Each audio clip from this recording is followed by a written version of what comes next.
Hey everyone, welcome to Praxis, a podcast where we explore how to practice and embody the way of Jesus in our everyday lives. This is our very first episode, and we want to thank you for taking the time to tune in and listen. Today, we're going to be introducing ourselves as co-hosts. We're going to give you some reasons why we're starting this podcast, and then we're going to share some assumptions and convictions we bring to the table as we get started. We also hope to share with you where we're headed next as we get into our very first podcast series. All right, so here we go. Episode 1 of Praxis. Let's get into it.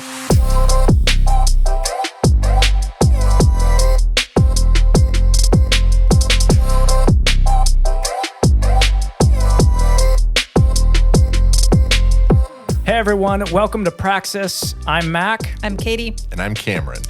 And this is our very first Praxis episode. So we're excited about this. We've been talking about starting a podcast on and off for a couple years now. So it's really fun to be recording our very first episode. And today we want to do a few things. First, we just want to introduce ourselves so you can get to know us a little bit.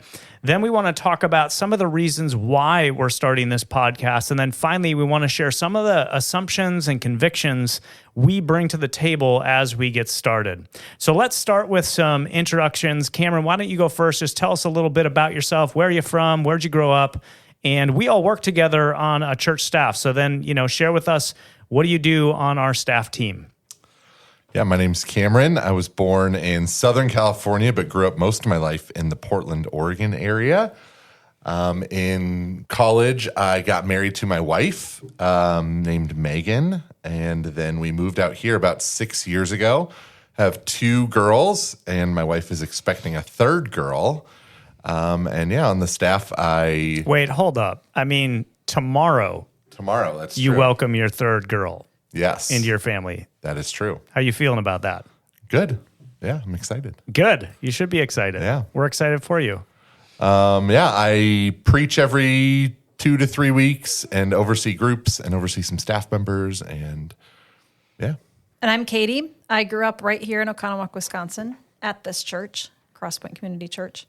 I spent some time out in California for law school and then in Madison and ended up moving back to the area a few years ago with my husband and now 3 children.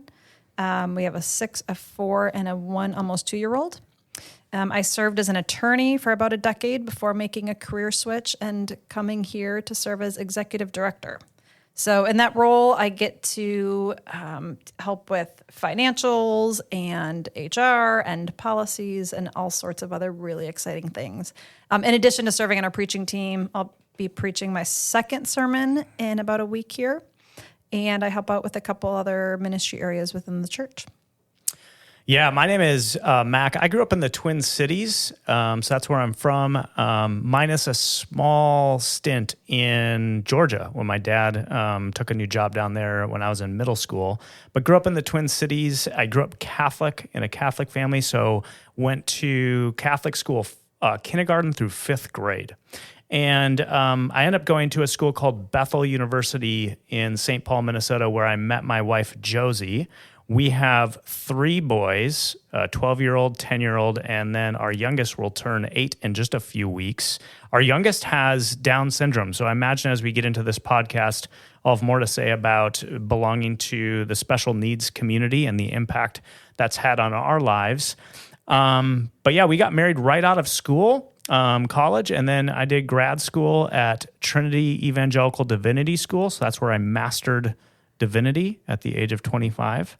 Not everybody can say that, Cameron, that they've mastered divinity. That's true. Yep. And then I was hired here at Crosspoint, and I've been here for over 14 years and had a few different roles. I started out doing small groups for about 4 years, then was more of an executive pastor for about 6 years, and I'm nearing my 4th year here as the lead pastor. So I preach, and I'm part of our teaching team. I work with our leadership team and kind of do a lot of discipleship training and things like that. So that's a little bit about us.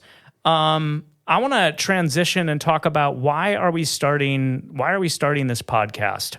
I recently Googled the number of podcasts, and according to the interwebs, there are currently 850,000 podcasts with over 48 million episodes. So I want to ask the question, why another one? Why would we add to all the noise? And we think there are a few reasons for starting this podcast. Yeah, and one of them is so we can go deeper than we can in a normal weekend. So, like if you ever see me on a Sunday in the lobby, my kids are hanging all over me. It's really hard to have a serious conversation about almost anything. And so it's just an opportunity to dive into some of those things we don't get a chance to talk about. And another thing is like when I'm preparing sermons, there's often things that come up or we think about or we talk about that we just don't have space to talk about on a Sunday during the sermon time. But they still feel significant for our community and things that we think that followers of Jesus should be talking about and reflecting on. I want to second that, man. For me, when I'm preaching on the weekends, almost every single weekend, there's things that I want to say that I can't say because we don't have time to say. There's a lot of things that just end up on the chopping block. And so I think part of it is that we're just asking Sunday mornings to carry a weight that it can't carry in addressing all the things that need to be said. I remember when I first became a pastor, there was an older pastor that was assigned to mentor me. An amazing guy. His name was Don Gephardt. And we would meet every other week and just talk and connect and process things that we were learning in ministry. And I remember him saying that when he first got started as a pastor, he would preach on Sunday mornings. He'd come back and do another service on Sunday nights. Then he'd have like a Wednesday night Bible study. And it was almost like every day of the week, he was doing some teaching, Bible study, etc. And it almost killed him. The amount that he was expected to produce and how many things he was involved in was just overwhelming and exhausting. So there were some real downsides. But as I reflect on that, one of the things I notice is that Sunday wasn't the only context in which he was teaching and discipling people. It really carried on throughout the week. And I think as you're watching sort of church engagement throughout the week go down and decline in the United States, we need to figure out other ways to talk about different things that are happening in our world and bring that teaching and discipleship into everyday life. And podcasts are one of those things. There's a lot of people that are willing to take some time to listen during the week.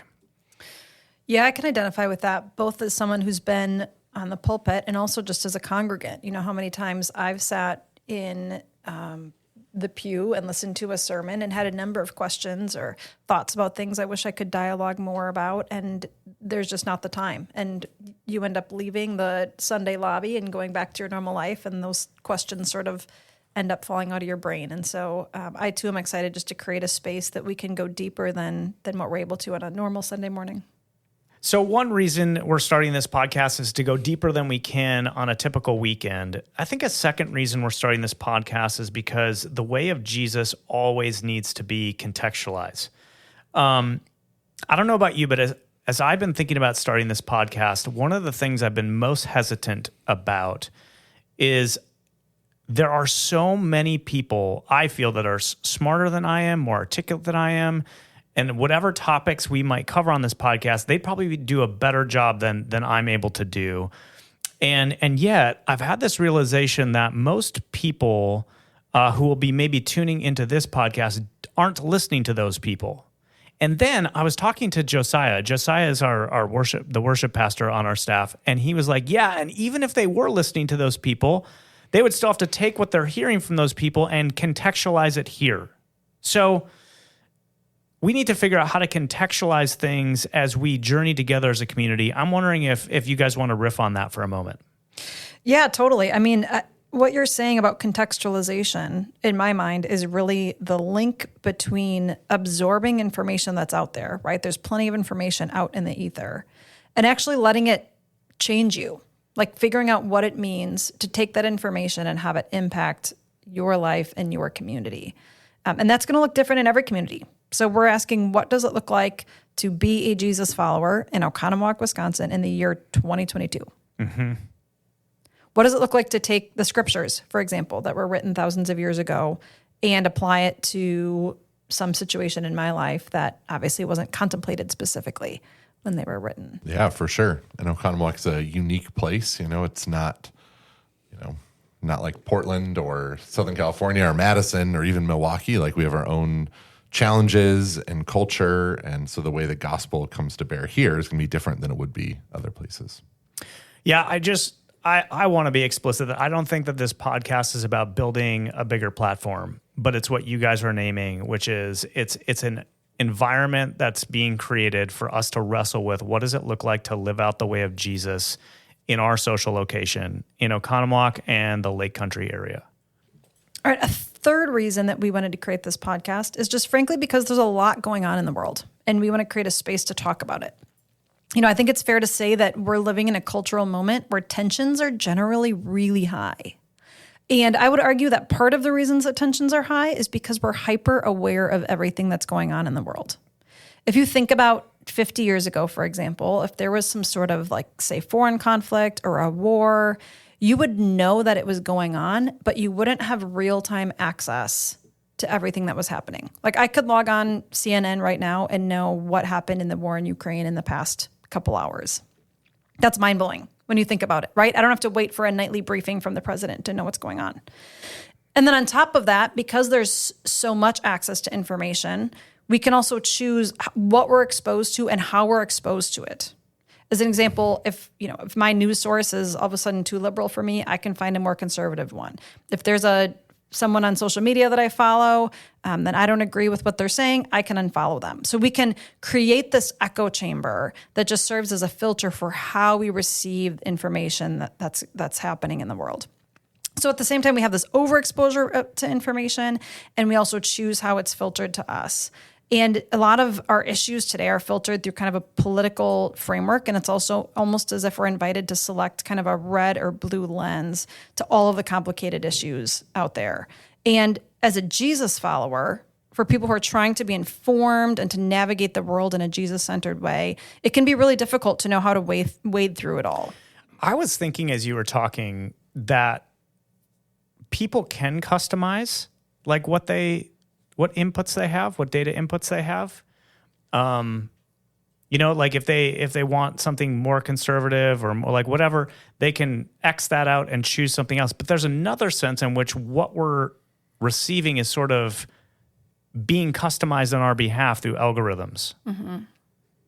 But the end result is that we're sort of increasingly becoming, as you were naming, an echo chamber, increasingly isolated from those who are different than us based on our preferences.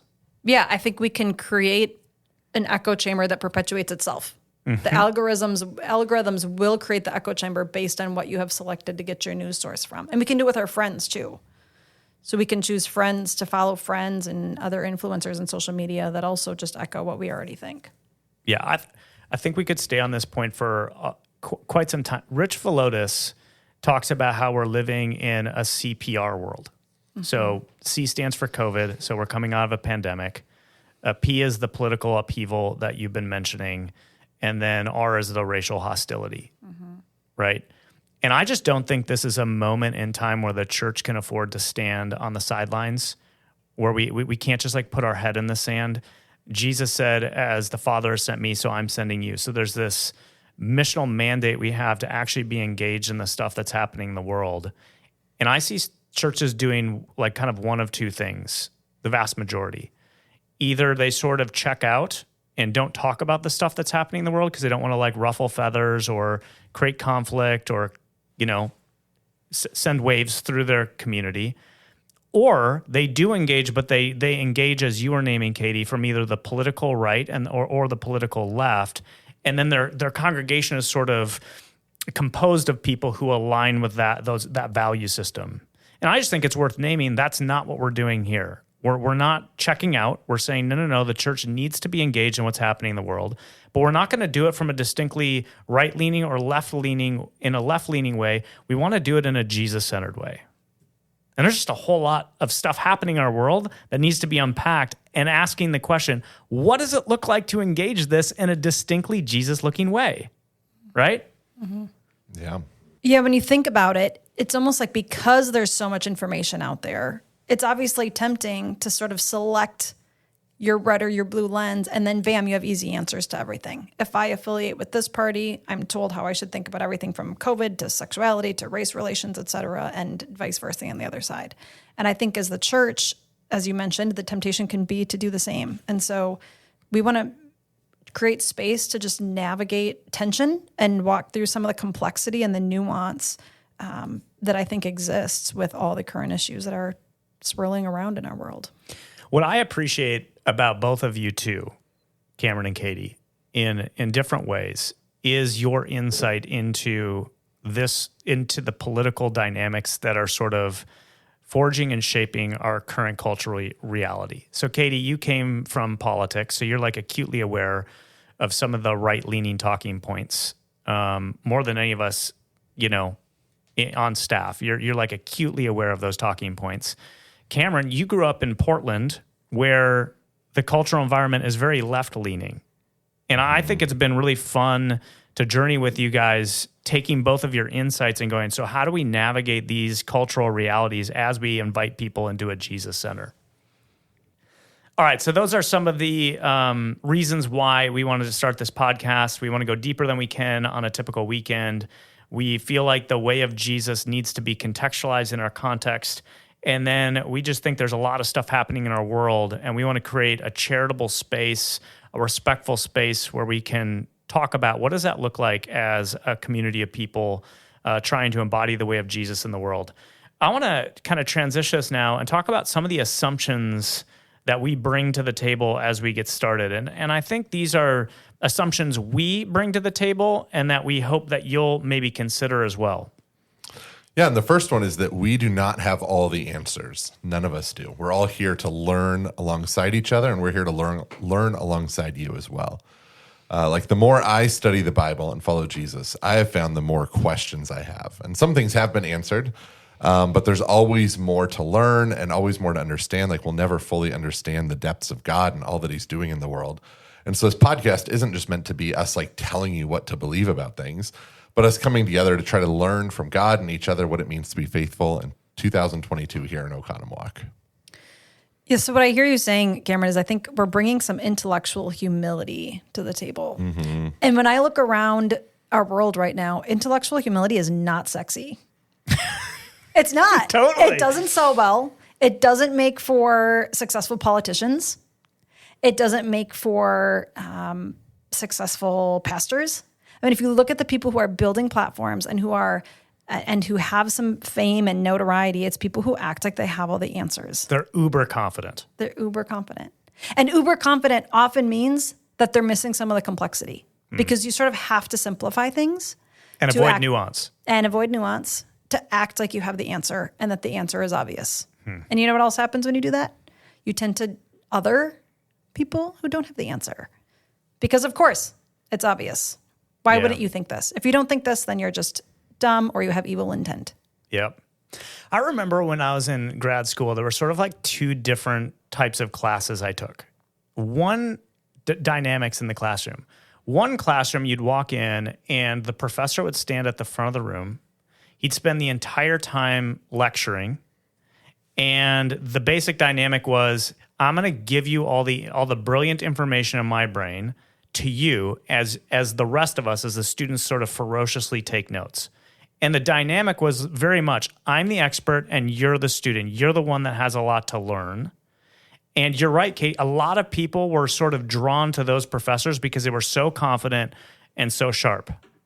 But there were other classes I took where you'd walk in and the chairs wouldn't all be facing one direction, they'd be in a circle. And the professor would sit down on an equal level as everybody else. And it wasn't that they weren't teaching or leading, it's just that they facilitated a conversation. And their posture was very different. You almost got the impression, I have some stuff to teach you all, but I'm also learning alongside you. And those were the classes that I loved the most. Not classes where you walked in and were supposed to be wowed by someone else's intellect, but classes where you became a community of people who were learning and growing together with someone there to guide you. And I think that captures what at least I'm hoping in this podcast, is that we can create an environment where people can ask questions. We don't have to have all the answers. We're in this together. We're learning and growing alongside one another. It's kind of like the difference between just giving information and helping other people think well and helping ourselves think well. I know in law school, they always said, it's not just about understanding or memorizing information. It's about learning how to think like a lawyer. And in some ways, it's a lot like that. We're learning how to think. We're learning how to ask questions. We're learning how to dialogue. And we're learning how to engage with some really complex stuff. Which means we will have to move towards nuance. We can't give oversimplified, confident answers to complex problems. We're going to press into nuance, and we have to learn how to hold tension. And this segues into maybe the second assumption, is that it's okay if we don't agree on everything. I often joke in our context that I don't agree with myself on everything. And people think I'm kidding, but I'm not. If I'm a vivacious reader, I'm reading constantly. And because of that, my perceptions on things are going deeper and becoming more nuanced on a daily basis. If the evidence grows big enough, I'll often change my perspective on something entirely. And if I went back and listened to a message I preached 5 years ago, there would be things I'd probably go, ooh, I don't know if I'd say it that way anymore. I might say it this way. And so when I say I don't even agree with myself on everything, I really mean it. Like, I'm constantly in motion, growing and learning as a human being, and we're creating a space where we're all doing that together. And so Cameron's perspective, your perspective, Katie, might be different than mine, and we actually learn when those can kind of clash with one another. We learn in those moments. Why don't you guys riff on that a little bit more about this concept of we don't have to agree on everything, but that doesn't mean we aren't still in relationship. We aren't still connected and in it together. Yeah, I think you hit on the point about being able to hold tension, and I think that's a really important point here, because if we can't hold tension, we're not going to be able to handle disagreement. I think in order to expand our perspective and to learn and to grow alongside each other, it's essential that we realize that we each bring different perspectives, we each bring different life experiences, we each bring different opinions, and people who don't hold tension well either feel pressured to just agree on everything, or they disagree and they walk away.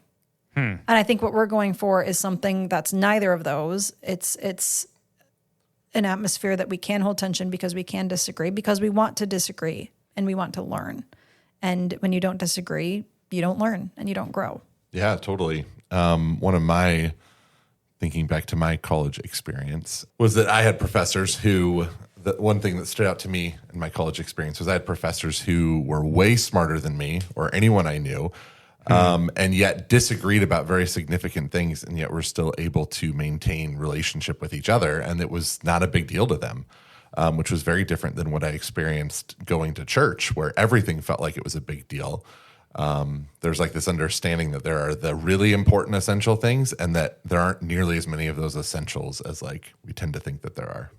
I hope that as this podcast gets going, that we're able to model what we're talking about here. I think our entire staff team and the three of us have worked really hard to give permission to say what we really think on a variety of topics. And even when that isn't the same as one another, where we disagree, and stay connected to each other in the process, and even get playful about it. Like it's sometimes fun when we share a different opinion and can explore those nuances playfully, rather than taking ourselves, way too seriously at times. I think that demanding intellectual uniformity across a community is a sign of immaturity, and it takes a greater amount of maturity to do what we're talking about here, which is to be able to disagree charitably and stay connected at the same time. And maybe a third assumption that we're bringing to the podcast is that there's nothing that's off limits. So let me explain what I mean by that. When you think about any organization out there, they're typically built on sets of shared beliefs, right? So political groups have shared beliefs, community groups have shared beliefs, professional groups, you name it. And churches have shared beliefs. And I think that anytime a group is built on a set of shared beliefs, it can be easy to take those for granted and set certain beliefs up on a mantle as if they are unquestionable or taboo to talk about. And I think this could happen in a church, especially if you think about what it looks like to step into a church, if you're especially someone who's new to that context, you may think, hey, this church has certain core beliefs and I better not question them. These people in these pews, they all know the answers to the core questions of the Bible, maybe about Jesus or salvation or the afterlife. Maybe it's issues like sexuality or race relations. But it could be easy to step in and think, well, I'm just going to kind of shake my head and nod and act like I know all the answers too. And I think that could happen for a couple of reasons. One, you might fear looking like an outsider. If I ask this question, I will stand out as someone who's not in the core group here. Or two, you might fear looking uninformed. I should know the answer to these things, and I don't want to ask the question because I don't want to reveal that I don't know all the answers. It can, I think, especially in a church, you can feel like, well, everyone else seems to have it figured out, so I guess I should too. So I'll just act like I will. But I think what we're going for here is that there's nothing that's really off limits. We aren't scared of difficult questions. There's really nothing that we would say can't be prodded, or poked at, or unpacked. We believe that, of course, there is truth, right? We're not saying that like, well, there's no truth and we can't know, so we'll just sort of like sit and say everything is relative. But I think we believe that what is true is actually refined through that question of critical thinking and of questioning. It's not weakened. And so we invite that difficult process. We invite critical thinking. We invite poking and prodding and unpacking. I wonder how many people have walked away from a church community because they didn't feel safe or have permission to ask questions that were important to them.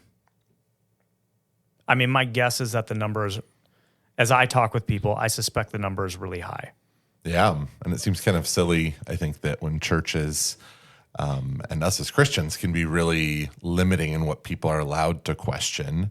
It's almost like there's a fear there about what's going to happen if we question things. And I just look at it differently. Like if God is really real, then he'll stand up to whatever questioning we bring. Dude, I had an experience this past year that was really clarifying for me. It was between Christmas and New Year's, we went back up to the Twin Cities to visit Josie's side of the family. And as we were heading into that trip, I reached... They'll be listening, so just make sure you're... Yes. Yeah. And as we were going to that trip, I had reached out to a professor of mine that I had in college and said, hey, can we get together? And he agreed. So it was Josie and I, and then this professor and his wife. We went out for dinner. And Where did you go? That's a great question. I don't remember the name of the restaurant. We got kicked out because we stayed so late talking. So it was a good restaurant. It was great. But we hadn't seen each other. We had stayed in touch, but we hadn't seen each other for like 17 years. So we sit down, and this professor had Josie for a class, a theology class, and I had taken several classes with him as a biblical and theological studies student. And we sit down, and he was kind of sharing what he remembers about us. The last time we saw each other was at our wedding. And he looks at Josie and goes, what I remember about you, Josie, is that you were really sharp in the classroom. You were a really good test taker. Like every test I gave, you just crushed it. He goes, Mac, you had more of my classes, so I remember a few more things about you. But here are some of the top things I remember. Your humor, you would often say hilarious things. You were a leader. But then the thing that I remember the most is that most of my students grew up in evangelical churches, and you didn't.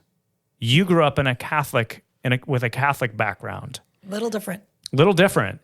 And he said there were so many times when we would be discussing a theological topic, and you would ask a question that nobody else was willing to ask because their background and upbringing said that's off limits. And you didn't ask to be malicious, or you were just asking out of genuine curiosity, and you didn't know that wasn't a fair question to ask, or that wasn't a question that they would have had permission to ask. And I'll just confess, I've never been able to turn that off. Much like Cameron, I feel like there should be no question that's off limits, because if we're genuinely seeking the truth, it'll be clarified. It'll either strengthen the conviction I already have, or it will lead to a further alignment with the truth of the way things really are. Yeah, I love what you just said. And I think what you said is the opposite of when Cameron named what's underneath is fear, right? What's underneath the idea of having certain topics that are taboo or off limits is fear. What will happen if I poke at this? If we feel confident that what is true will hold up under the weight of scrutiny, we don't have to have fear about poking at certain things. So it's just interesting as you name the difference between those who grew up in an evangelical context and you growing up from the Catholic context. You didn't maybe have that fear about how you would come across for poking or prodding at certain things, right? You didn't worry about, will I look as if I'm not a strong enough Christian? There are certain. I just didn't know. Half the time, I just didn't know. Like, oh, the evangelical church you were raised in would feel really strongly about this conviction. I just didn't. That wasn't part of my background, so I just asked it. Right. And I'll just tell you, I've received a lot of bumps and bruises along the way, even in pastoral ministry, as I'm willing to ask questions that maybe other people aren't comfortable asking. But here's the thing, you guys. There are people in our church community, I have names and faces that are coming to mind right now, that feel stifled and stuck because they're sitting on questions that they haven't been given permission to ask. And these are big things that are going on in their lives. These are big questions. And I just want to communicate. I think we want to communicate to you safety. Those questions aren't off limits. And in fact, asking those questions will likely lead to greater growth. I mean, man, some of the biggest growth moments I've had in my faith have been when I've been willing to ask a question that's a little bit uncomfortable. And I don't know what the end result will be. It's scary. It's uncertain. Where will this lead me? But the growth on the other side of asking tough questions is astronomically high. Yeah, and as I reflect on my upbringing, I think there were definitely questions that I felt like, man, if I raise this question, how will that reflect on me? Will I look like I am not a good enough Christian? Will I look like a doubter? Is this something that can be questioned, or is this something that, man, if I push on this one, my salvation might be at stake? And so I think there was certainly some permission, but I felt very strongly there were some topics that were sort of off limits. But you know what's interesting is that the Bible calls us to have a childlike faith. And when you think about how children are, like, they question everything. They're not scared of what it means to question something. They're constantly asking why this and why that. I have a 4-year-old. She constantly asks, well, what is that? Why is this? Tell me about this. Why does that make sense? And so I think there's some humility that's required to just say, yeah, God calls us to have a childlike faith, and having a childlike faith means we question and that God welcomes our questions. Well, listen, that is what we wanted to cover today. Some of the reasons why we're doing this podcast, some of the assumptions that we're bringing to the table. Katie, why don't you just summarize for us sort of the big takeaway? Yeah, I think our big takeaway that I would say we're going for is to think deeply about things that matter and to love well and to love widely in the way of Jesus. We know that's not an easy goal. We know it's not simple, but we think that it's worthwhile, and perhaps that there's really nothing more worthwhile than equipping our community to do these things well. To think deeply and to love widely as Jesus did. We want to thank you for joining us today. For our next episode, we're going to be starting a new series on values. We're going to be talking about the values we seek to embody as a church community. So things like discipleship and team leadership, reconciliation, and a handful of others. And these are things we don't just want to talk about, but we actually want to live into together as we stand shoulder to shoulder and live out the way of Jesus. So please stay tuned. And again, thanks so much for listening, and we'll see you next time. Praxis is recorded and produced at Crosspoint Community Church. You can find out more about the show and our church at crosspointwi.com. If you have any questions, comments, or have any suggestions for future topics, feel free to send us an email. Also, if you enjoy the show, consider leaving a review. If you haven't already, be sure to subscribe wherever you get your podcasts.